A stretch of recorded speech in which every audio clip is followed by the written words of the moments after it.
नमस्कार, आप देख रहे हो जॉइंस पर। आपके साथ मैं आंचल श्रीवास्तव। देश की राजनीति और कानून के चौराहे पर आज एक बड़ी खबर सामने आई है, जिसने बिहार की सियासत से लेकर दिल्ली के सत्ता गलियारों तक हलचल मचा दी। लैंड फॉर जॉब घोटाला, एक ऐसा मामला जो वर्षों से जांच के दायरे में था, आज अपने सबसे अहम मोड़ पर पहुंच गया है। दिल्ली के राउस एवेन्यू कोर्ट ने राष्ट्रीय जनता दल के प्रमुख और पूर्व रेल मंत्री लालू प्रसाद यादव और उनकी पत्नी और पूर्व मुख्यमंत्री राबड़ी देवी, सांसद मीसा भारती समेत 40 से अधिक आरोपियों के खिलाफ आरोप तय कर दिए गए।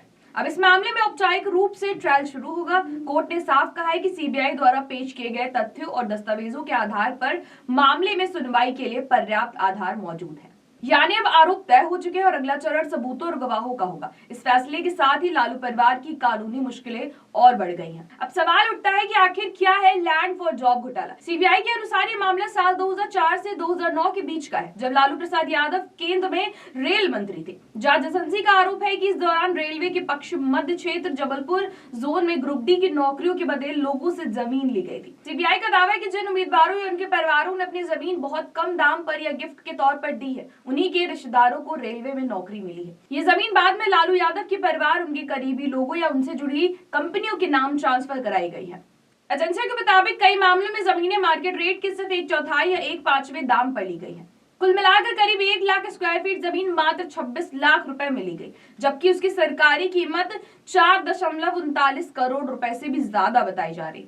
कोर्ट ने इस मामले को गंभीर मानते हुए लालू प्रसाद यादव के खिलाफ भ्रष्टाचार निवारण अधिनियम के तहत आरोप तय किए। इसके साथ ही भारतीय दंड संहिता की कई धाराओं, जिसमें धोखाधड़ी और औपचारिक साजिश शामिल है, जिसके तहत भी मुकदमा चलेगा। अदालत में साफ शब्दों में कहा गया कि आरोप बेहद गंभीर प्रकृति के, इसकी गहन जांच व विस्तृत ट्रायल आवश्यक है। सीबीआई ने कोर्ट को यह भी बताया कि इस केस में दाखिल चार्जशीट में कुल 103 आरोपियों के नाम थे, जिनमें से 5 लोगों की मौत हो चुकी है। बाकी आरोपियों के खिलाफ अब ट्रायल की प्रक्रिया आगे बढ़ेगी। वहीं दूसरी ओर लालू यादव और उनके परिवार की ओर से इन सभी आरोपों को राजनीति से प्रेरित बताया जा रहा है। बचाव पक्ष का कहना है कि मामला विपक्षी दलों द्वारा बदले की राजनीति का नतीजा है और उन्हें फंसाने की साजिश रची गई है। लेकिन कोर्ट के आज के फैसले ने साफ कर दिया है कि अब बहस राजनीति पर नहीं, सबूतों पर होगी। अब सीबीआई गवाहों को पेश करेगी, दस्तावेज रखे जाएंगे और ये तय होगा कि क्या वाकई रेलवे की नौकरियों के बदले जमीन ली गई थी या फिर ये केवल आरोपों का मामला है। इस पूरे केस की अगली सुनवाई 29 जनवरी को तय की गई है। ये मामला इसीलिए भी अहम है क्योंकि ये सिर्फ एक व्यक्ति या परिवार तक सीमित नहीं है, बल्कि ये सवाल उठाता है कि किस सत्ता के दौरान सरकारी नौकरियों का इस्तेमाल निजी फायदे के लिए किया गया है।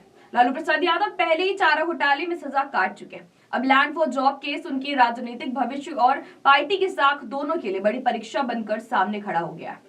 देश की नजर अब कोर्ट की अगली सुनवाई पर टिकी। क्या सीबीआई अपने आरोप साबित कर पाएगी या लालू परिवार को इस मामले में राहत मिलेगी? फैसला अदालत में होगा, लेकिन असर सियासत में साफ दिखाई देगा। तो ऐसी देश और दुनिया की बड़ी खबरों पर नजर रखने के लिए अब जुड़ी रहिए जॉइंस के साथ। नमस्कार।